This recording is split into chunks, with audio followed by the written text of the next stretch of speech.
পিরোজপুর দক্ষিণ পাড়া এলাহাবাদ উত্তর পাড়া যুব সমাজের উদ্যোগে নবম বার্ষিক তাফসিরুল কোরআন মাহফিলের সম্মানিত সভাপতি সাহেব জনাব আলহাজ শাহজাহান সাহেব, ইন্সপেক্টর অবসরপ্রাপ্ত স্যার কি আসছে? আচ্ছা আচ্ছা, মাশাআল্লাহ। আল্লাহ তাআলা স্যারকে নেক হায়াত দান করুক, পড়ে আমিন। স্যার যেন তার পরিবার পরিজন নিয়ে সুখে শান্তিতে বসবাস করতে পারেন, পড়ে আমিন। প্রধান বক্তা হিসাবে আমাকে রেখেছেন, আপনাদের শুকরিয়া জানাই। বিশেষ বক্তা হিসাবে আসন গ্রহণ করেছিলেন প্রখ্যাত আলেমে দ্বীন, বিশিষ্ট ইসলামী চিন্তাবিদ হযরত মাওলানা মুফতি শুআইব আহমদ সিদ্দিকী, ঢাকা। ভাই আমার খুব পরিচিত এবং আমরা একসাথে বহু প্রোগ্রাম করেছি। দূর থেকে ওনার কণ্ঠ শুনলে মনে হয় যেন হাফিজুর রহমান সিদ্দিকী কুয়াকাটার হুজুর ওয়াজ করতেছে, তাই না? Same to same. কণ্ঠটা খুব সুন্দর, সুরেলা কণ্ঠ। তো অনেক সুন্দর কথা বলেছেন, আমি শুনেছি বসে বসে। তা আল্লাহ তাআলা যেন বাইরে কণ্ঠকে দিনের জন্য কবুল করে নেয়, পড়ে আমিন। আল্লাহ তাআলা যেন ভাইকে কোরআনের জন্য সারা বিশ্বময় কবুল করেন, পড়ে আমিন। কথা বলেছেন হযরত মাওলানা মোহাম্মদ মাসুম বিল্লাহ, রসুলপুরি, কুমিল্লা। সুন্দর কথা বলেছেন, আলহামদুলিল্লাহ। প্রধান মেহমান হিসাবে আজকে আসন গ্রহণ করেছেন জনাব মোহাম্মদ কবির হোসেন, সাবেক সাধারণ সম্পাদক, বাংলাদেশ সুপ্রিম কোর্ট সহকারী সমিতি, ঢাকা।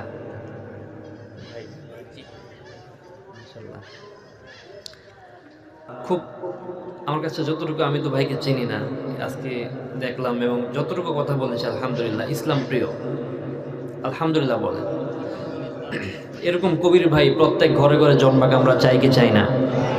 যারা ইসলাম প্রিয়, যারা কোরআন প্রিয়, যারা আলেমদেরকে ভালোবাসে, আমরাও তাদেরকে ভালোবাসি, ঠিক কি না?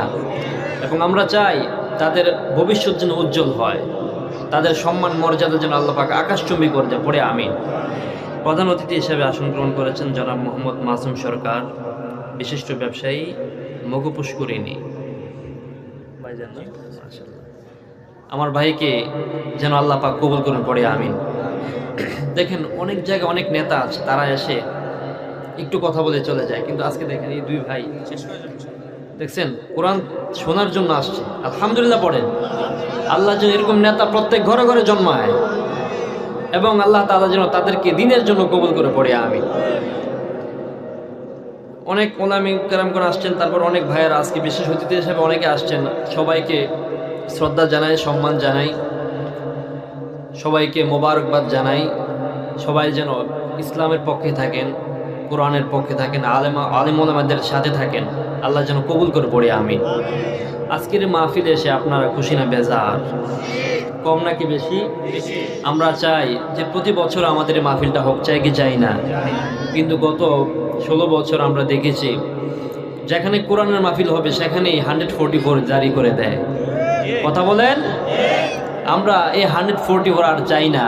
আমরা চাই যে আমাদের বাক স্বাধীনতা যেন কিয়ামত পর্যন্ত আমরা বলতে পারি, কথা বলেন ঠিক কিনা? এবং আমরা আশাও রাখি ইনশাআল্লাহ আর কোন কোরআনের ময়দানে 144 জারি হবে না। বাংলাদেশে অনেক যাত্রা হয়, অনেক কনসার্ট হয়, সেখানে কোনো অনুমতি নেওয়া লাগে না। আল্লাহর বিধান, আল্লাহর দেওয়া কোরআন, এই কথা বলবো আমরা, কোরআন থেকে কথা বলবো, সেটার জন্য পারমিশন নেওয়া হতো। নাউজুবিল্লাহ বর্তমান না? তা আমরা চাই যে ইনশাআল্লাহ আল্লাহ তাআলা আমাদেরকে সুযোগটা করে দিয়েছেন, এজন্য সকলে পড়েন আলহামদুলিল্লাহ। আমার ভাইয়েরা, আজকে আমরা একটা কিতাব থেকে কথা বলবো। বলেন তো কিতাবটার নাম কি? এই কিতাবে কোনো সন্দেহ আছে? কোনো সংশয় আছে? সন্দেহের লেশ মাত্র আছে? এটা পাঠিয়েছেন কে? This is the book, the authentic and original book in the world, whereof there is no doubt in it, there is no suspension in it, and I guide to those who are muttaqin. এটা এমন এক কিতাব যে কিতাবে কোনো সন্দেহ নাই, কোনো সংশয় নাই। সারা পৃথিবীর, গোটা পৃথিবীর সমস্ত মানুষের জন্য হেদায়েতের মশাল হিসেবে বানিয়েছেন কে? আল্লাহ। এই জন্য সে আল্লাহর জন্য পড়েন না আলহামদুলিল্লাহ। মানুষ যখন কোনো বই লেখে তখন তার দুর্বলতা দিয়ে বইটা লিখে, বই লেখার প্রথম পৃষ্ঠার মধ্যে পৃষ্ঠা উল্টে দিয়ে দেখবেন যে সেখানে লেখা আছে, এই বই লিখতে গিয়ে যদি কোনো ভুল ভ্রান্তির শিকার হয়ে থাকে, দয়া করে আপনারা ভুল এটা ধরিয়ে দিলে পরবর্তী সংস্করণে সংশোধন করিতে বাধ্য থাকে, এরকম লেখা থাকে না? কিন্তু রব্বুল আলামিন যখন তার কোরআন শুরু করলেন, সক্ষমতা দিয়ে তিনি কোরআন শুরু করলেন, কোরআন যখন আপনি খুলবেন তখন তার প্রশংসা দিয়ে তিনি শুরু করলেন, আলহামদুলিল্লাহি রাব্বিল আলামিন আর রহমানির রহিম মালিকি ইয়াউমিদ্দিন। সুবহানাল্লাহ বলেন।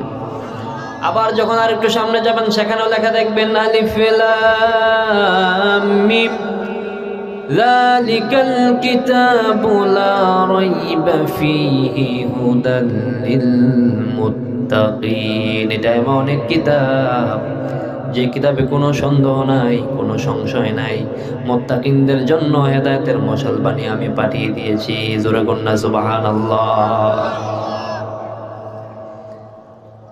আবার বিশ্বনবী কেন কোরআন নিয়ে আসলেন এই কথাটাও রব্বুল আলামিন বললেন, কিতাবুন আনজালনাহু ইলাইকা লিতুখরিজান নাসা মিনাজ যুলুমাতি ইলান নূর।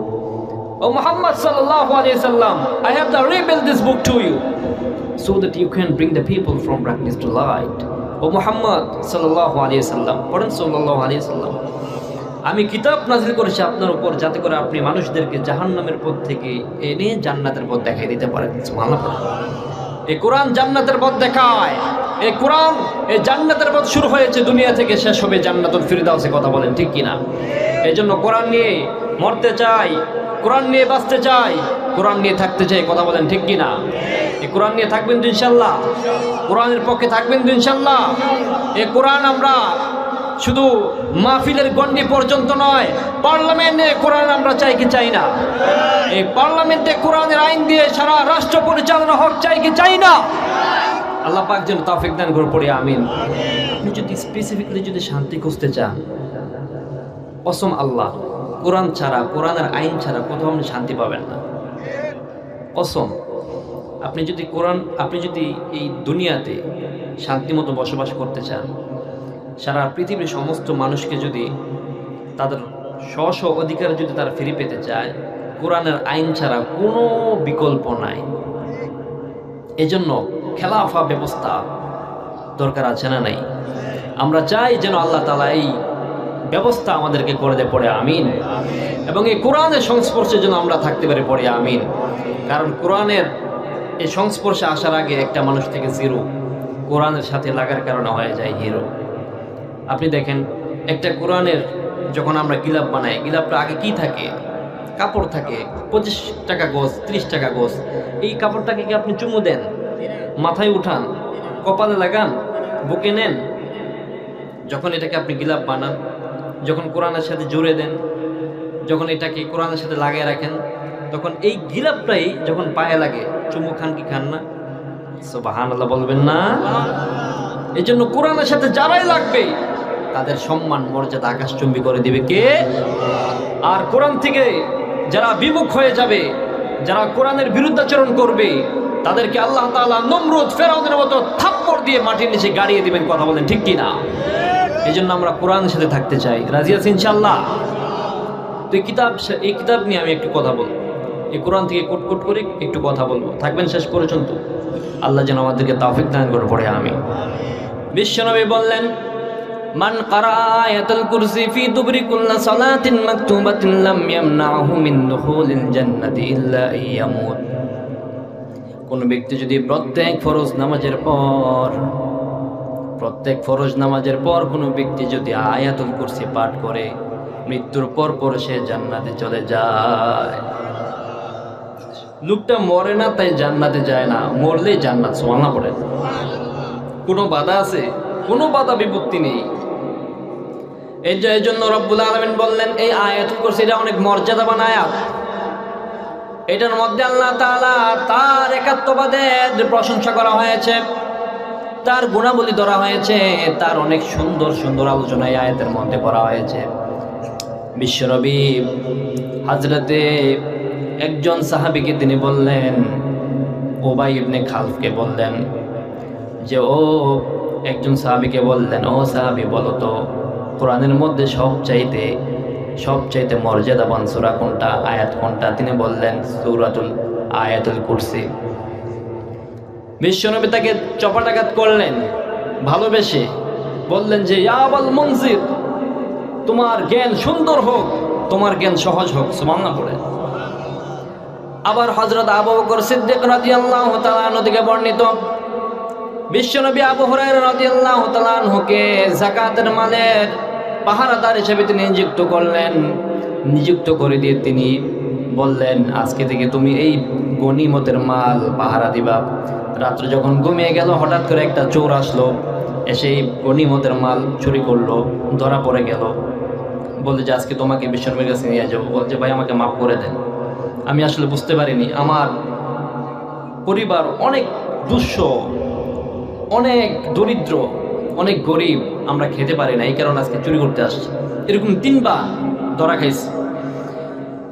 চতুর্থবার যখন ধরা খাইয়ে যায় তখন বলল, তুমি কেন আসছো, তুমি কে, সত্যি করে বলো। বলল আমি হচ্ছে জিন, শয়তান। তো তোমাদের থেকে বাঁচার উপায় কি? বলল আজকে এমন একটা জিনিস আপনাকে শিখাইয়ে দিব, ওই জিনিসটা যদি আপনি পড়েন কখনো আপনার পাশে আমরা আসতে পারবো না। সেটা হলো আয়াতুল কুরসি। বিশ্বনবী তারপরের দিন বললেন, ও আবু হুরায়রা, তোমার কাছে যে চোরটা এসেছে তার খবর কি? বলে ইয়া রাসূলুল্লাহ, সে তো কোনো মানুষ নয়, সে জিন, সে আমাকে আয়াতুল কুরসি শিখাইয়ে দিয়েছে। সুবহানাল্লাহ বলেন। বিশ্বনবী বললেন, যাকা শয়তান, ওই লোকটা শয়তান ছিল, ওয়াসিদকিন হুয়া কাযিব, সে মিথ্যাবাদী হলেও সত্য কথা বলেছে। আল্লাহু আকবার। এজন্য আয়াতুল কুরসি অনেক মর্যাদাবান একটা আয়াত, এটা পড়বেন ইনশাআল্লাহ সব সময়। কার কার মুখস্থ আছে একটু হাত তোলেন তো। মাশাআল্লাহ মাশাআল্লাহ। যাদের মুখস্থ নাই মুখস্থ করে নেবেন তো ইনশাআল্লাহ আমার ভাইয়েরা। আয়াতুল কুরসির মধ্যে রব্বুল আলামিন প্রথমে বললেন, তার পরিচয় দিলেন তিনি আল্লাহু লা ইলাহা ইল্লা হুয়াল হাইয়ুল কাইয়্যুম। আমি এমন এক আল্লাহ যিনি ছাড়া কোনো ইলাহা নাই, কোনো আইনদাতা নাই, বিধানদাতা নাই, কোনো আইনদাতা নাই, বিধানদাতা নাই, এমন এক আল্লাহ তিনি ছাড়া কোনো উপাস্য করার মতো কোনো মানুষ নাই। আল হাইয়্যু আল কাইয়্যুম, তিনি আল হাইয়্যুন চিরঞ্জীব, আল কাইয়্যুম চিরশক্তিশালী। আল্লাহ বললেন আমার পরিচয় পেতে চাও তাহলে পড়ো কুল হুয়াল্লাহু আহাদুলিল্লাহুস সামাদ লাম ইয়ালিদ ওয়া লাম ইউলাদ ওয়া লাম ইয়াকুল লাহু কুফুয়ান আহাদ। ও নবী আপনি বলে দেন কুল হুয়াল্লাহু আহাদ, আল্লাহ এক। আল্লাহ কয়জন? আল্লাহুস সামাদ, তিনি কারো মুখাপেক্ষী নয়, পৃথিবীর সব কিছু তার মুখাপেক্ষী, বলেন ঠিক কিনা? লাম ইয়ালিদ ওয়া লাম ইউলাদ, তিনি কাউকে জন্ম দেন নাই, কারো কাছ থেকে জন্ম হন নাই। ওয়া লাম ইয়াকুল লাহু কুফুয়ান আহাদ, তার সমকক্ষ পৃথিবীতে কেউ নাই। সুবহানাল্লাহ পড়েন। আবার গোটা কোরআনে আল্লাহ রাব্বুল আলামিন অন্য জায়গায় তার পরিচয় এভাবে দিয়েছেন, লিল্লাহি মা ফিস সামাওয়াতি ওয়া মা ফিল আরদ। অনেক জায়গায় অনেক রকম ভাবে তার পরিচয় তিনি দিয়েছেন। আল্লাহ শব্দটা এত মধুর, এত সুন্দর, এত মনোমুগ্ধকর। আল্লাহ, তার অন্তর থেকে আল্লাহ বলতে অনেক ভালো লাগে না? বলেন, অন্তর দিয়ে যখন আল্লাহ আমরা বলি আমাদের কেমন লাগে? ভালো লাগে না? দেখেন আল্লাহ শব্দ আলিফ যদি আমি ফেলে দেই তাহলে মনে হয় আল্লাহর পরিচয় পাওয়া যাবে না? পাওয়া যাবে? আল্লাহ শব্দের আলিফ যদি ফেলে দেয় তাহলে থাকে লিল্লাহ, লিল্লাহি মা ফিস সামাওয়াতি ওয়া মা ফিল আরদ। তাহলে আপনি লাম ফেলে দেন তাহলে থাকে শুধু লাহু। লাহু দিয়ে মনে কোনো পরিচয় নাই, আছে? লাহু মুলকুস সামাওয়াতি ওয়া মা ফিল আরদ। সুবহানাল্লাহ বলেন। এবার লাহুর লা ফেলে দেন, বাকি থাকে কি?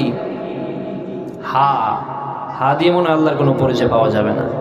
পাওয়া যাবে? যাবে। হুয়াল্লাহুল্লাযী লা ইলাহা ইল্লাহু আলিমুল গায়বি ওয়াশ শাহাদাতি হুয়ার রহমানুর রহিম। সুবহানাল্লাহ পড়েন। দেখেছেন, আল্লাহ নিঃশেষে বিভাজ্য, তার এমন একটা নাম, এটা আপনি যতই কাটেন তারপর আল্লাহর পরিচয় পাওয়া যায়। সুবহানাল্লাহ পড়েন। আল্লাহ তিনি বলেছেন হুয়াল আউয়াল ওয়াল আখির ওয়াজ জাহির ওয়াল বাতিন, তিনি প্রথম, তিনি শেষ, তিনি প্রকাশ্য, তিনি গোপনীয়। সুবহানাল্লাহ পড়েন। আল্লাহ কোথা থেকে আসছে? তখন আপনারা বলবেন যে সূচনাহীন অতীত থেকে আল্লাহ পাক এসেছেন। সুবহানাল্লাহ পড়েন। যার কোনো, যে সূচনার কোনো অতীত নাই, যে অতীতের কোনো সূচনাই নাই, সে সূচনাহীন অতীত থেকে আল্লাহ পাক আছেন এবং কিয়ামত পর্যন্ত থাকবেন কি থাকবেন না। রব্বুল আলামিন বলেন সূরা রহমান, কুল্লু মান আলাইহা ফানি ওয়া ইয়াবকা ওয়াজহু রাব্বিকা যুল জালালি ওয়াল ইকরাম ফাবিআইয়ি আলাই রাব্বিকুমা তুকাজ্জিবান। পৃথিবীর সব কিছু ধ্বংসশীল, সব কিছু ধ্বংস হয়ে যাবে, শুধু আল্লাহ রাব্বুল আলামিন বেঁচে থাকবেন। সুবহানাল্লাহ বলেন। তার মানে আল্লাহ এমন একটা শব্দ, যে শব্দের কোনো শেষ নাই, যে শব্দকে কাটলেও তার পরিচয় পাওয়া যায়। আবার আল্লাহ শব্দ লিখতে 4টা অক্ষর। কয়টা অক্ষর? আলিফ লাম লাম হা। এই 4-এর মধ্যে অনেক রহস্য ঢুকাইয়ে দিছে কে? দেখেন, আমাদের প্রধান কিতাব কয়টা? 4খানা কিতাব, তাওরাত, জাবর, ইনজিল, কোরআন। ফেরেশতা কয়জন? জিব্রাইল, মিকাইল, ইসরাফিল, আজরাইল। 4 জিনিস ছাড়া মানুষ বাঁচতে পারে না: আগুন, পানি, বাতাস, মাটি। আবার যখন আল্লাহ রাব্বুল আলামিন বললেন 4টা কথা আল্লাহর কাছে সবচেয়ে বেশি প্রিয়, সুবহানাল্লাহ, আলহামদুলিল্লাহ, লা ইলাহা ইল্লাল্লাহ, সুবহানাল্লাহ।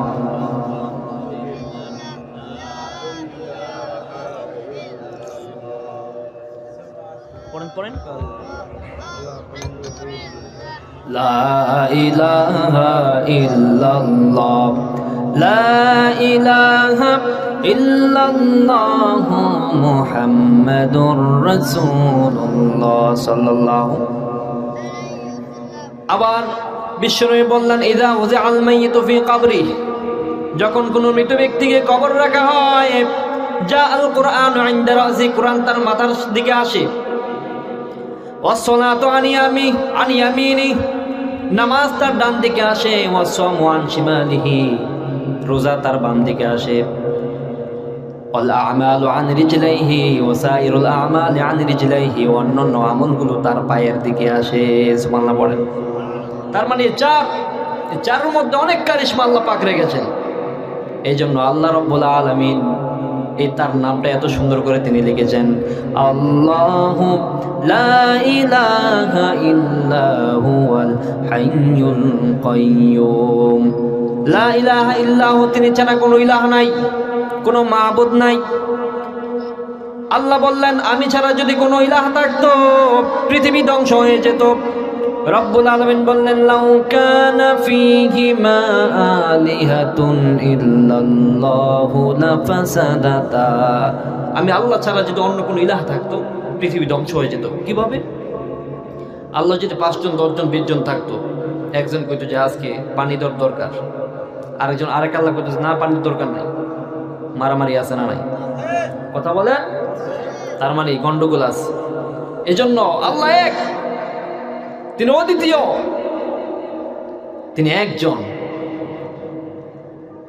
রব্বুল আলামিন বললেন, লাউ কানা ফীহিমা আলিহাতুন ইল্লাল্লাহু লাফাসাদাতা, আমি ছাড়া যদি কোনো ইলাহ থাকতো, কোনো উপাস্য থাকতো, তাহলে দুনিয়া ধ্বংস হয়ে যেত।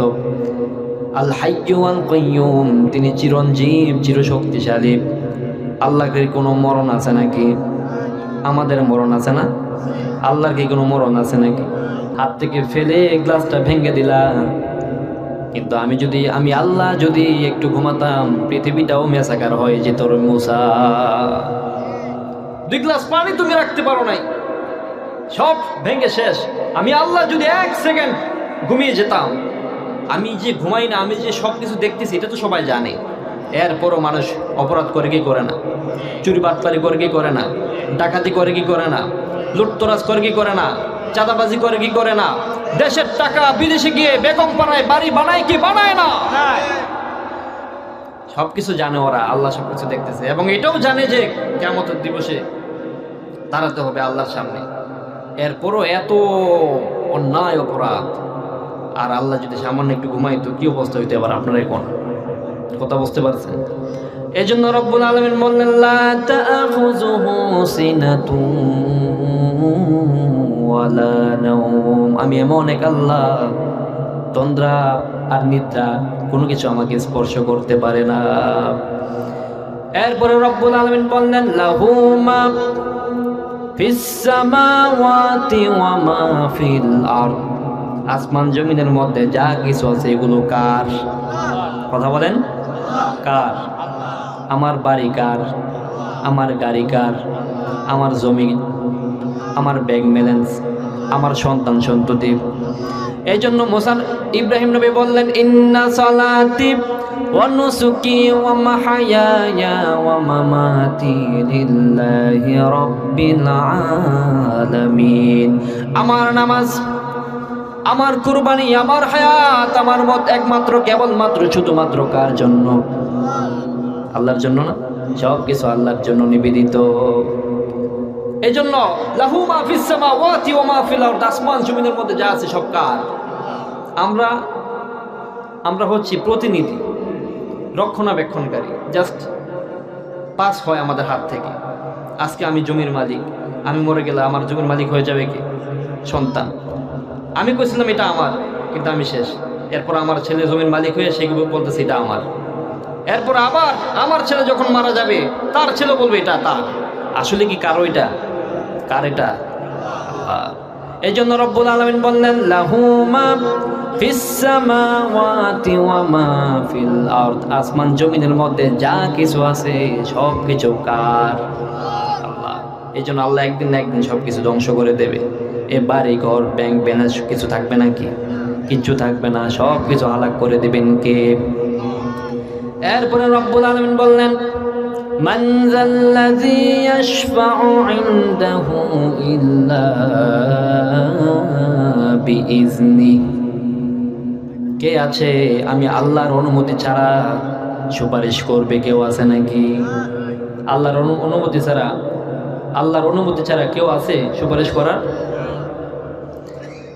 কাল কিয়ামতের ময়দানে রব্বুল আলামিন কিয়ামতের সিচুয়েশনটা এমন অবস্থা করে দিবেন, সূর্যটা মাথার উপরে থাকবে, সূর্যের তাপে মাথার মগজগুলো কানের ছিদ্র দিয়ে নাকের ছিদ্র দিয়ে টপ টপ করে বেয়ে বেয়ে পড়বে, জিহ্বাটা নাভির নিচে বেরিয়ে ঝুলে থাকবে। আহা, জিহ্বাটা ঝুলে থাকবে, তৃষ্ণায় বুক ফেটে যাবে। সন্তান মাকে দেখলে দিবে দৌড়, মা সন্তানকে দেখলে দিবে দৌড়, চিনবে না। ভাই ভাইকে চিনবে না, বোন ভাইকে চিনবে না, স্বামী স্ত্রীকে চিনবে না, স্ত্রী স্বামীকে চিনবে না, নেতা তার কর্মীকে চিনবে না, কর্মী নেতাকে চিনবে না, পীর সাহেব মুরিদকে চিনবে না, মুরিদ পীর সাহেবকে, ইমাম সাহেব তার মুসল্লিকে চিনবে না, মুসল্লি ইমাম সাহেবকে চিনবে না। ওই কঠিন মুসিবতের সময় সবাই বলবে যাও মুসা নবীর কাছে যাও, সবাই মুসা নবীর কাছে বলবে ও নবী আপনি তো মুসা কালিমুল্লাহ, আল্লাহর সাথে আপনার সম্পর্ক ভালো, আপনি আল্লাহর সাথে কথা বলেন, আজকে আপনি আল্লাহর জন্য, আল্লাহর কাছে আমাদের জন্য আজকে সুপারিশ করেন। মুসা নবী বলবেন আমি ফেরাউনের বাবুর্চিকে থাপ্পড় মেরে ফেলে দিয়েছিলাম, আমি জানি না আজকে কি ব্যবহার আমার সাথে করা হয়, আমি কিছু বলতে পারবো না, যাও তোমরা ঈসা নবীর কাছে যাও। সবাই যাবে ঈসা নবীর কাছে, তিনিও বলবেন কাফের মুশরিকেরা খ্রিস্টানেরা আমাকে আল্লাহর পুত্র বলেছে, আমি কিছু তাদেরকে বলতে পারি নাই, সুতরাং আজকে আল্লাহ আমার সাথে কি ব্যবহার করেন আমি তো জানি না, তোমরা যাও ইব্রাহিম নবীর কাছে। সবাই দৌড়ে যাবে ইব্রাহিম নবীর কাছে, সবাই বলবো গো ইব্রাহিম খলিলুল্লাহ, আল্লাহ তাআলা আপনাকে অনেক বেশি ভালোবাসেন, আজকে আপনি আমাদের জন্য আল্লাহর কাছে সুপারিশ করেন। ইব্রাহিম নবী বলবে সরি আমি পারবো না। দাউদ নবীর কাছে যাও, দাউদ নবী বলবেন আমি পারবো না। এবার শেষ পর্যন্ত নবীরা বলবে কারো কাছে গিয়ে লাভ নাই, জায়গা মতো যাও। সেটা হলো আজকে যিনি কথা বলতে পারবেন তিনি হলো সাইয়্যিদুল মুরসালিন, খাতামুন নবিয়্যিন, আশরাফুল আম্বিয়া, নবী মুহাম্মদুর রাসূলুল্লাহ সাল্লাল্লাহু আলাইহি ওয়াসাল্লাম। নারে তাকবীর, নারে তাকবীর। সবাই বিশ্বনবীর কাছে যাবে, নবী সিজদায় পড়ে থাকবেন, রব্বুল আলামিন বলবেন ইরফা রাসাক, ও নবী আপনি মাথা উঠান। লা ইয়াবকা, আজকে আপনি কাদার দিন না, কাঁদেন কেন? আজকে তো আপনার কাদার দিন না, আমি আপনাকে হাউজে কাউসার দান করলাম, মাকামে মাহমুদ দান করলাম, রাহমাতুল আলামিন বানিয়ে দুনিয়াতে বানালাম। আজকে তো আপনার কাদার দিন না, আজকে কাঁদেন কেন? বিশ্বনবী বলবেন ওগো আল্লাহ, আমি দেখছি আমার উম্মতদেরকে ওই জিব্রাইল আর জাহান্নামের ফেরেশতারা আমার উম্মতদেরকে শিকল দিয়ে বেঁধে বেঁধে জাহান্নামে নিয়ে যায়। আল্লাহ বলবেন ওগো নবী, আমি আপনাকে সুযোগ দিয়ে দিলাম, আপনি আপনার পছন্দনীয় বান্দাদেরকে উম্মতদেরকে সিলেক্ট করে জান্নাতের দিকে নিয়ে যান। সুবহানাল্লাহ বলবেন না? সবাই আবার নবীজির কাছে যাবে, নবীজির হাতের মধ্যে থাকবে হাউজে কাউসার। ওই যে ইন্না আতাইনা ফাসাল্লি লিরাব্বিকা ইন্না শানিআ, আল্লাহ তাআলা কাউসার দান করছে নবীজি। কিয়ামতের দিন নবীজির হাতে কাউসার থাকবে, এক ফোঁটা কাউসারের পানি যিনি পান করবেন একেবারে জান্নাতে পৌঁছার আগ পর্যন্ত তার গলার মধ্যে কোনো পিপাসা লাগবে না। সুবহানাল্লাহ। অথচ ওই কিয়ামতের ময়দানটা থাকবে 50,000 বছর, এতটা বিশাল দিন। 50,000 বছর সমান থাকবে একদিন, একটা দিন 50,000 বছর সমান। ওর ইমাজিন, কল্পনা করতে পারেন 50,000 বছর। 5 মিনিট দাঁড়ায় থাকতে পারি না আমরা, ঘামাই যাই। 50,000 বছর কেমনি? আল্লাহ যদি আমাদের বিচার নেয়, আমাদের কোনো উপায় আছে নাকি?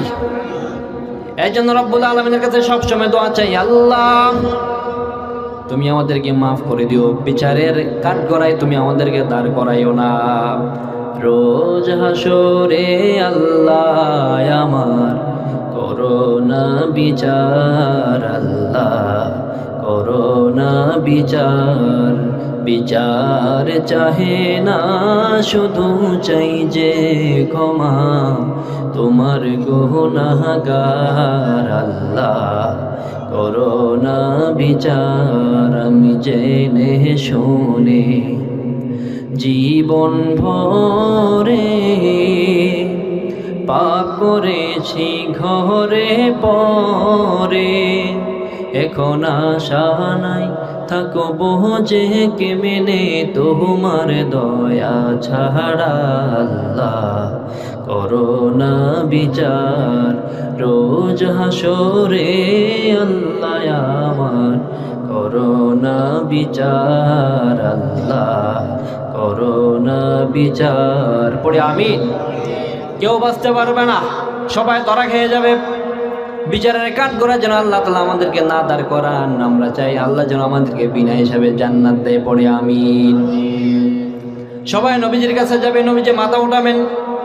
হযরত আয়েশা সিদ্দিকা রাদিয়াল্লাহু তাআলা আনহা বললেন, ইয়া রাসূলুল্লাহ, আপনার অসংখ্য উম্মত, আপনি কিভাবে অসংখ্য উম্মতদেরকে কিভাবে আপনি সিলেক্ট করবেন, যাচাই বাছাই করবেন?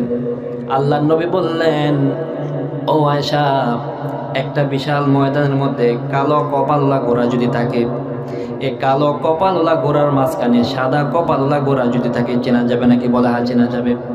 বিশ্বনবী বললেন, ঠিক আমি আমার উম্মতদেরকে সেইভাবে চিনব যারা দিনের উপর চলেছে, 5 ওয়াক্ত নামাজ পড়েছে, যারা আমার সুন্নত মোতাবেক জীবন পরিচালনা করেছে, দিনকে ভালোবেসেছে, ইসলামকে ভালোবেসেছে। কাল কিয়ামতের ময়দানে তাদের অজুর অঙ্গগুলো নূরে চমকাতে থাকবে। ওই নূর দেখে আমি তাদেরকে জান্নাতের দিকে নিয়ে যাব।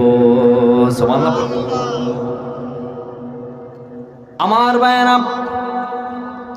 সবাই যাবে, সবাই বলবে, ওগো আল্লাহর নবী, আমরাও তো আপনার উম্মত, আমাদের জন্য আল্লাহর কাছে একটু মাপ চান, একটু সুপারিশ করেন। ওই যে বোঝেন না, বামপন্থী যারা আসলো, ইসলাম বিদ্বেষে যারা ছিল, যারা মাহফিলের মাঝে 144 জারি করেছিল, যারা ওলামায়ে কেরামদের হাতে হাত করা পড়িয়ে 4 দেয়াল বিশিষ্ট ওই জেলখানার প্রকোষ্ঠে যারা বছরকে বছর রেখেছিল, যারা আল্লামা দেলোয়ার হোসেন সাঈদীকে যারা বিষক্রিয়ায় যারা হত্যা করেছিল, কাল কিয়ামতের দিন তারাও গিয়ে বলবে, ওগো আল্লাহ, ওগো আল্লাহর নবী, আমাদের জন্য আপনি আল্লাহর কাছে একটু সুপারিশ করেন। বিশ্বনবী বলবেন, সোহকান লিমান তাগাইয়ারা বাদি, দূর হয়ে যা শয়তান। তুমি যদি আজকে ভালো মানুষ হবা, তুমি যদি আমার উম্মত হবা, তাহলে ওই উম্মতদের মতো তোমার চেহারার মতো আমি নূর দেখতে পেতাম। তোমার চেহারাতে কোনো নূর নাই। যাও, আপনি একটু ভাবেন, ওই সময় যদি আল্লাহ তাআলা কাউকে এইভাবে, বিশ্বনবী যদি কাউকে এইভাবে দূরে ঠেলে দেয়, কোন অবস্থা, কি অবস্থা হবে আমাদের? উপায় আছে আমাদের? উপায় নেই। আল্লাহ যেন আমাদের ওই অবস্থা না ফেলেন, পড়ে আমিন। এই জন্য রব্বুল আলামিন বললেন, মান যাল্লাযী ইয়াশফাউ ইনদাহু ইল্লা বিইযনিহি।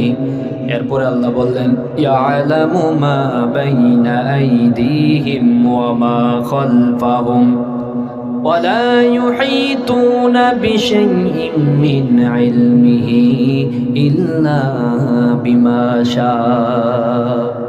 রব্বুল আলামিন বললেন, ইয়ালামু মা বাইনা আইদিহিম ওয়া মা খালফাহুম, আমি অগ্রে পশ্চাতে কি ঘটে না ঘটে সবকিছু সম্পর্কে অবগত আছেন কে? আল্লাহ সবকিছু জানেন না? একেবারে সমুদ্রের ভিতরে, সমুদ্রের নিচে ছোট ছোট পিপিলিকা যখন হেঁটে যায়, ওই পিপিলিকার পায়ের আওয়াজ পর্যন্ত আল্লাহর কুদরতি কান পর্যন্ত পৌঁছে যায়। এমন এক সত্তা তিনি। এই যে আমরা যে আল্লাহ আল্লাহ এত জোরে জোরে যে আমরা চিৎকার করি, চিৎকার চেঁচামেচি করে যে আমরা জিকির করি, এরকম জিকির করার নিয়ম না। আল্লাহকে শোনেন না? আপনি যদি অন্তর দিয়েও যদি আল্লাহর জিকির করেন, আল্লাহ বলছেন, উদউ রাব্বাকুম তাদরুআন ওয়া খুফিয়া, তোমরা আল্লাহকে ডাকো ভীত সন্ত্রস্ত অবস্থায়, আস্তে ধীরে, চেঁচামেচি করে নয়, সুন্দর করে আল্লাহকে ডাকো। আমরা যদি অন্তরে মনে মনে যদি আল্লাহকে ডাকি, আল্লাহ শুনবেন না? এই জন্য রব্বুল আলামিন বললেন, ইয়ালামু মা বাইনা আইদিহিম ওয়া মা খালফাহুম, অগ্রে পশ্চাতে সামনে পিছনে কি ঘটে না ঘটে সবকিছু আমি আল্লাহ রব্বুল আলামিন জানি। আল্লাহ পাক আরেক জায়গায় বললেন, মা তাসকুতু মিন ওয়ারাকাতিন ইল্লা ইয়ালামুহা, গাছের একটা পাতা যখন পড়ে যায়, ওই পাতা পড়ার শব্দটা পর্যন্ত আল্লাহর কাছে পৌঁছে যায়। সুবহানাল্লাহ পড়েন। তাহলে আমি আপনি কি করছি না করছি, কি করি না করি, এগুলো আল্লাহ জানেন কিনা? সব কিছু দেখেন কিনা? রাতের অন্ধকারে খেদার নিচে ঢুইকা অশ্লীল সিনেমা দেখে পৃথিবীতে কেউ দেখে না, দেখেন কে? সঠিক কথা বলে ফেললাম আমি, তাই না? এরপরে রমজান মাসেও দেখা যায় শাটার বন্ধ করে কত সুন্দর করে পেঁয়াজও খায়, আসরের পরে আলুর চপ খায়। এরকম নাদান মূর্খ আছে না নাই? রমজান মাসে দেখেন, রমজান মাসে দেখেন এমনি সারাদিন সারা বছর কোনো দোকানগুলো আপনার পর্দা থাকে না, কিন্তু রমজান মাসে কি সুন্দর পর্দা হয়ে যায়, পর্দাশীল হয়ে যায়, একদম ভালো মানুষ। কিন্তু ভিতর অপারেশন চলে। ভিতর কি চলে? অপারেশন। এই জন্য ইয়ালামু মা বাইনা আইদিহিম ওয়া মা খালফাহুম, অগ্রে পশ্চাতে অন্ধকারে, রাতের অন্ধকারে দিনের আলোতে কি ঘটে না ঘটে পৃথিবীতে কেউ জানে না, জানে কে? এই যে ক্রস ফায়ারে গত কয়েক বছর আগে মানুষ মারা গেল, এই যে বিএনপির ইলিয়াস সাহেব, তাকে ক্রস ফায়ার দিয়ে মেরে ফেললো, পৃথিবীতে কেউ দেখে নাই, দেখছে একজন, তিনি কে? এখন বাড়িছে না? আহা, সব হবে, পুঙ্খানু রূপে বিচার হবে, হতেই হবে, ঠিক কিনা? আমার ভাইয়েরা, এর জন্য কোনো কারচুপি নাই। আপনি আমি সার্কিট ক্যামেরাকে ধোকা দিতে পারি, আইন শৃঙ্খলা বাহিনীর চোখকে ধোকা দিতে পারি, পুলিশের চোখকে ধোকা দিতে পারি, র্যাব বাহিনীর চোখকে ধোকা দিতে পারি, কিন্তু আল্লাহর চোখকে ধোকা দিতে পারবেন নাকি? তিনি তো সব রাজার মহারাজা, রাজাধিরাজ, তিনি তো সবকিছু দেখেন। রব্বুল আলামিন বললেন, ইন্নাল্লাহা সামিউন বাসীর, আমি সর্বশ্রোতা এবং সর্বদ্রষ্টা, আমি সবকিছু জানি, সবকিছু শুনি, সবকিছু বুঝি। আল্লাহু আকবার। এই বিষয়গুলো যখন কোনো ব্যক্তি ভাবে তখন তার দ্বারা কোনো দুই নম্বরের কাজ করা সম্ভব? ওই যে টেবিলের নিচে ঘুষের আদান প্রদান করা সম্ভব নাকি? আহা, এজন্য রব্বুল আলামিন বললেন ইয়ালামু মা বাইনা আইদিহিম ওয়া মা খালফাহুম, অগ্রে পশ্চাতে কি ঘটে না ঘটে পৃথিবীর কেউ জানে না, জানে একজন, তিনি কে? আপনাদের অনেক বেশি খারাপ লাগতেছে মনে হয়, ওয়াজ বন্ধ করে দিই, আর একটু শুনবেন। আয়াতুল কুরসির ইয়াটা শেষ করে দিই, তারপর ইনশাআল্লাহ শেষ করে দেব ইনশাআল্লাহ। হ্যাঁ, একটা পর্যন্ত এনার্জি আছে মাশাআল্লাহ দিলে।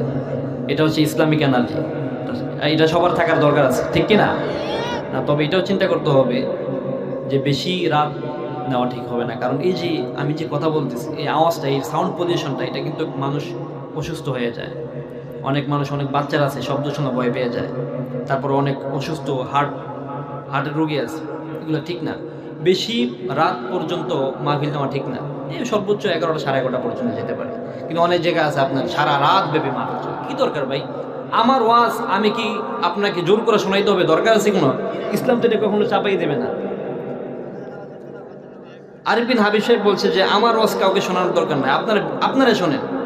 যারা শুনতে চায় তাদেরকে তারা আসবে, যারা শুনতে না চায় আসবে না। কিন্তু এইভাবেই আপনার রাতের পর রাত, দিনের পর দিন চলতে থাকে, এটা কিন্তু অবশ্যই এটা খুব খারাপ লাগার বিষয়। এই জন্য এই জিনিসটাও মাথা রাখার দরকার আছে না নাই?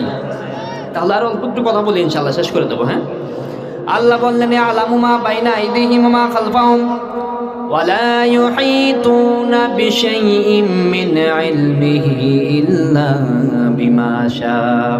হযরত মুসা নবী একবার তার জমানায় একজন ব্যক্তি দাঁড়ায় বলতেছে, হে মুসা, এই জমানায় সবচেয়ে বেশি জাননেওয়ালা কে? তো মুসা নবী বলছে যে আমি। বাস্তবে কিন্তু তিনি সবচেয়ে বেশি জানতেন ওই তার জমানায়, কিন্তু আল্লাহ পাক এটা পছন্দ করেন নাই। আল্লাহ চাইছিলেন যে এটা আমার উপর ফেলে দেবে, যে আল্লাহ ভালো জানে। কিন্তু মুসা নবী বলছেন, কি বলছেন? যে আমি। আল্লাহ বললেন, ও মুসা, তোমার এই উত্তরটা হয় নাই, তোমার চেয়ে বেশি জাননেওয়ালা একজন ব্যক্তি আছে। মুসা নবী বললেন, আল্লাহ কোন কি? আমার চেয়ে বেশি জানে এমন লোক আছে নাকি? বলে, হ্যাঁ আছে। ইদহাবু মাজমাআল বাহরাইন, যাও দুই সমুদ্রের সঙ্গমস্থলে, দুই সমুদ্রের মধ্যমস্থলে যাও, সেখানে গিয়ে দেখবা একটা বৃদ্ধ লোক কাপড় মুড়ি দিয়ে বসে আছে, সে তোমার চেয়ে বেশি জানে। কি কয়? আমার চেয়ে বেশি জানে? তাহলে তো তার কাছ থেকে আমার জ্ঞান অর্জন করার দরকার। মুসা নবী চলে গেলেন, সংক্ষিপ্ত করতেছি, গিয়ে সালাম দিলেন। ভিতর থেকে বললেন, ওয়ালাইকুম আসসালাম, তুমি কে? বলে, আমি বনি ইসরায়েলের মুসা। বলে, বনি ইসরায়েলের মুসা? বলে, হ্যাঁ, কেন আসছো? বলে, আল্লাহ আমারে বলছে আপনি নাকি অনেক বিষয় জানেন, আপনার কাছ থেকে আমার জ্ঞান নেওয়ার দরকার আছে।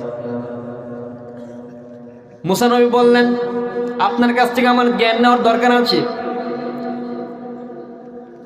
এরপরে হযরত খিজির আলাইহিস সালাম তিনি বললেন, ওকে ঠিক আছে চলো, তবে একটা শর্ত আছে, আমি তোমাকে জ্ঞান দেব। একটা শর্ত আছে, তুমি আমার সাথে চুপ করে থাকতে হবে, কোনো কথা বলা যাবে। ইন্নাকা লান তাসতাতিআ মা'আ সাবরা, ধৈর্য ধারণ করতে হবে, ধৈর্য হারা ভালো হবে না। ওকে ফাইন, ঠিক আছে চলে। যাইতেছে তো একটা আপনার এই যে ইয়ার উপর উঠছে, নৌকার উপর উঠছে। নৌকাওয়ালা বিনা টাকায় তাদেরকে এই পার থেকে ওই পারে নিয়ে গেছে। কিন্তু তিনি করলেন কি, একটা নৌকার একটা তক্তা খুলে ফেলছে, অথবা একটু ছিদ্র করে দিছে। মুসা নবী তো রেগে ফায়ার, কি আপনি কি করলেন এটা? তিনি আমাদেরকে একটা সহযোগিতা করলো, সাহায্য করলো, টাকা কিছু নিল না, আপনি বিনিময়ে তাকে টাকাও দিলেন না, বরং তার নৌকাটা আপনি ফুটা করে দিলেন। কি করলেন এটা? খিজির আলাইহিস সালাম বললেন যে এই তো আমি না বললাম তুমি মানে ধৈর্য ধারণ করতে পারবে না। বলে, সরি, আমাকে মাফ করে দিন, আমি আর করবো না, ঠিক আছে চলো। আবার যাচ্ছে, সেখানে গিয়ে দেখলো যে অনেকগুলা বাচ্চা মানুষ খেলা করতেছে। খিজির আলাইহিস সালাম ওই একটা সুন্দর একটা বাচ্চাকে কতল করে দিলেন, তার কল্লা থেকে, শরীর থেকে কল্লাটা আলাদা করে দিলেন, মেরে ফেলছে। এবার মুসা নবী তো আরো বেশি তেলে বেগুনে জ্বলে উঠছে, এটা কি করলেন আপনি? একটা মাসুম বাচ্চাকে আপনি মেরে ফেললেন, এটা কি করলেন? খিজির আলাইহিস সালাম বললেন, এই তো আমি জানি তুমি আমার সাথে ধৈর্য ধারণ করতে পারবে না। মুসা নবী বললেন, আমারে মাফ করে না, আফওয়ান, আর হবে না। 3 নাম্বার সামনে আরো গেছে, পেটে ক্ষুধা লাগছে, এক ঘরের মধ্যে গিয়ে বলতেছে যে আমাদের একটু খাবার দিবেন। তারা বলে যে না, মেহমানদারিতে করা যাবে না, দেব না। তো ওই ঘরওয়ালার একটা দেয়াল এভাবে হেলে আছে, তিনি করলেন কি দেয়ালটাকে ধাক্কা দিয়ে সোজা করে দিলেন এবং দেয়ালের নিচে গুপ্তধন ছিল, তিনি গুপ্তধন বের করে তাদেরকে দিয়ে দিলেন, বাড়িওয়ালাকে দিয়ে দিলেন। মুসা নবী তো রাগ করে ফেলছে, আপনি এটা কি করলেন? আপনি তাদের কাছে একটু খাবার চাইলেন, তারা খাবার দিল না, অথচ আপনি এত বড় একটা সহযোগিতা আপনি তাদেরকে করে দিলেন। এবার খিজির আলাইহিস সালাম বললেন, ও মুসা, আর হবে না, তোমার সাথে আপনার কানেক্টর শেষ, তোমার সাথে আমার কানেক্টিভ এখানে শেষ হয়ে গেল, তুমি ধৈর্য ধারণ করতে পারবে না। কোরআনে এই কথাগুলো আছে, সূরা কাহফের মধ্যে আছে। রব্বুল আলামিন বললেন, ইন্নাকা লান তাসতাতিআ মাইয়া সাবরা। খিজির আলাইহিস সালাম বললেন, তুমি ধৈর্য ধারণ করতে পারবে না, হাযা ফিরাকু বাইনি ওয়া বাইনিক, তোমার সাথে আমার সম্পর্ক শেষ। তাহলে শোনো, আমি কেন প্রথমে ওই নৌকাওয়ালার নৌকা ছিদ্র করে দিলাম? আমি জানি এই এলাকার মধ্যে একটা শাসক ছিল, শাসক আছে, খুবই খারাপ, প্রতিদিন নৌকা নিয়ে যায়। তো আমি ভাবলাম আমি যদি একটু ফুটা করে দিই তাহলে এই ফুটা নৌকাটা নেবে না, এই জন্য আমি একটু ফুটা করে দিচ্ছি, যার কারণে সে এই নৌকাটা আর নিবে না, তার কাছে থেকে যাবে। সুবহানাল্লাহ বলবেন না? মুসা নবী তো বললো যে হ্যাঁ ঠিক তো, আমি তো এটা বুঝতে পারিনি। তাহলে 2 নাম্বার, ওই যে বাচ্চাটাকে আমি মেরেছি কেন জানো? কারণ আমি জানতাম, আমার কাছে ওহী আসছিল, ইলহামের মাধ্যমে আমি জানতে পেরেছি এই বাচ্চাটা বড় হলে তার মা বাবার অবাধ্য হবে এবং বিপদের কারণ হবে, এই জন্য আমি তাকে আগে থেকে শেষ করে দিচ্ছি। বিনিময়ে আল্লাহ তাআলা তাকে একটা ভালো নেককার সন্তান দিবে। সুবহানাল্লাহ পড়ে। মুসা নবী বলছে যে আসলে তো ঠিক, আমি তো এটা জানতাম না। 3 নাম্বার, ওই যে যাদেরকে আমি এত উপকার করলাম, আমরা তাদের কাছে খাবার চেয়েছে, খাবার দেয় নাই, চিন্তা করলাম খাবার না দিলে কি হয়েছে, কিন্তু তাদেরকে তো আমি সহযোগিতা করতে পারি। আমি জানতাম যে তাদের দরিদ্র ব্যক্তি, তাদের এখানে একটা গুপ্তধন আছে, আমি তাদের একটু সহযোগিতা করলাম, এই গুপ্তধনটা তুলে তাদের হাতে দিয়ে দিলাম। সুবহানাল্লাহ পড়েন। মুসা নবী বললেন, আসলে তো বাস্তব আমার তো এটা জানা ছিল না, আসলে আপনি আমার চাইতে বেশি জানেন। তার মানে জান্নাতের উপরে জান্নাতওয়ালা আছে না নাই? এই জন্য অহংকার করা যাবে? ক্ষমতার বড়াই, জ্ঞানের বড়াই, কোনো বড়াই করা যাবে না। পৃথিবীতে কেউ জানে না পারফেক্টলি, সব কিছুর জান্নাতওয়ালা একমাত্র কে? রব্বুল আলামিন বললেন, ইয়ালামু মা বাইনা আইদিহিম ওয়া মা খালফাহুম ওয়া লা ইউহিতুনা বিশাইইম মিন ইলমিহি ইল্লা বিমা শাআ। ওয়া লা ইউহিতুনা বিশাইইম মিন ইলমিহি ইল্লা বিমা শাআ। আমার জ্ঞান পৃথিবীর সব কিছুকে পরিবেষ্টন করে আছে। পৃথিবীর কোনো জ্ঞান আমার জ্ঞানকে পরিবেষ্টন করতে পারে, কিন্তু আমি আল্লাহর জ্ঞান পৃথিবীর সব কিছু পরিবেষ্টন করে আছে। চিন্তা করে দেখেন, আল্লাহ বললেন আমার জ্ঞান কতটুকু জানো নাকি? বলে না জানি না। আল্লাহ বললেন, ওই যে ছোট্ট একটা পাখি বিশাল সমুদ্র থেকে, আটলান্টিক মহাসাগর থেকে একটু পানি মুখে নিল, ওই পানি পরিমাণ জ্ঞান আমি পৃথিবীর সবাইকে দিয়েছি। সুবহানাল্লাহ বলে। আর ওই যে সমুদ্র পরিমাণ পানির জ্ঞান আমি আল্লাহ পাকের কাছে রেখে দিয়েছি। আল্লাহু আকবার। আপনি যদি একটা সমুদ্রের মধ্যে একটা সুই ফালান, ওই সুইটা ফালানোর পর তুললেন, কতটুকু থাকবে পানি? একেবারে যত সামান্য, একেবারে দেখায় জানা। ওই পরিমাণ জ্ঞান আল্লাহ তাআলা পৃথিবীর সবাইকে দিয়েছে। এবার বোঝেন আল্লাহর কাছে কত জ্ঞান।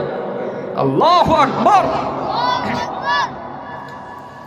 রব্বুল আলামিন বললেন, ইয়ালামু মা বাইনা আইদিহিম ওয়া মা খালফাহুম ওয়া লা ইউহিতুনা বিশাইইম মিন ইলমিহি ইল্লা বিমা শাআ। এরপরে বললেন, ওয়াসিআ কুরসিয়ুহুস সামাওয়াতি ওয়াল আরদ। আমার কুরসি আসমান এবং জমিনের চাইতে বিশাল। কুরসি কোনটাকে বলা হয় জানেন? এই যে আমি যে পাটা রাখছি না, পাদানি যেটাকে বলা হয় আর কি, একটা পাদানি থাকে না যেটার উপর পা রাখে, আল্লাহ তাআলার একটা কুদরতি কুরসি আছে। এটা তিনি জানেন কিভাবে এটা, তবে তার কুরসিটা এত বড়, আসমান জমিন যত বড় তার চেয়ে বিশাল বড়। সুবহানাল্লাহ বলে।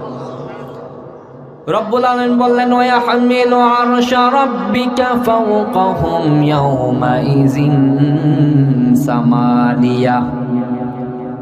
আল্লাহর আরশটা 8 জন ফেরেশতা কাল কিয়ামতের দিন বহন করবে। সুবহানাল্লাহ বলেন। আপনি বুঝতে পারেন আল্লাহর আরশটা কত বড়? 7 আসমান, 7 আসমান, 7 আসমানের উপর হচ্ছে সিদরাতুল মুনতাহা, তারপরে হচ্ছে লাওহে মাহফুজ, এর উপর হচ্ছে লা জামান লা মাকান, নো টাইম স্পেস, এখানে কোনো টাইম স্পেস নাই, কোনো সময় নাই, লা মাকান লা জামান। এর উপর হচ্ছে কুরসি। আল্লাহু আকবার। আপনি চিন্তা করতে পারেন কত উপরে আল্লাহর কুরসিটা।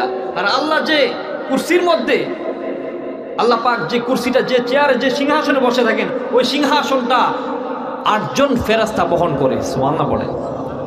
এক একজন ফেরেশতা কত বড় জানেন? হাদিস শরীফে আসছে তাদের এত বড় যে তাদের কাঁধ থেকে কান পর্যন্ত দূরত্ব হচ্ছে 700 বছরের দূরত্ব। এগুলো আপনি চিন্তা করতে পারবেন না। এটা কি আমার নিজের বানানো কথা? মামার বাড়ির গালগপ্প মারতেছি মনে হয়, নাকি এটা হাদিসের কথা? আমার কথাগুলো আপনি কোট করে রাখবেন, নোট করে রাখবেন। মিথ্যা বললে এগুলো দেখবেন যে আসলে আমি কি বললাম। নেটে সার্চ করবেন, এখন আর কিছু লাগে না, গুগল গিয়ে সার্চ করবেন যে আল্লাহর আরশ সম্পর্কে, লেখলেই বাস চলে আসবে, পড়বেন। 8 জন ফেরেশতা আল্লাহর আরশটাকে বহন করবে। এক একজন ফেরেশতার এই কাঁধ থেকে কান পর্যন্ত দূরত্ব হচ্ছে 700 বছরের দূরত্ব। তার মানে তার মাথা থেকে পা পর্যন্ত কত বড়, নিজে একটু হিসাব করে। আল্লাহু আকবার কইতেন না? আরো আসতে কোন না? এরকম 8 জন ফেরেশতা আল্লাহর আরশকে বহন করবে। তার মানে আল্লাহর আরশটা কত বড়, আল্লাহ যে সিংহাসনে বসে আছেন ওই সিংহাসনটা কত বড়। সুবহানাল্লাহ পড়েন।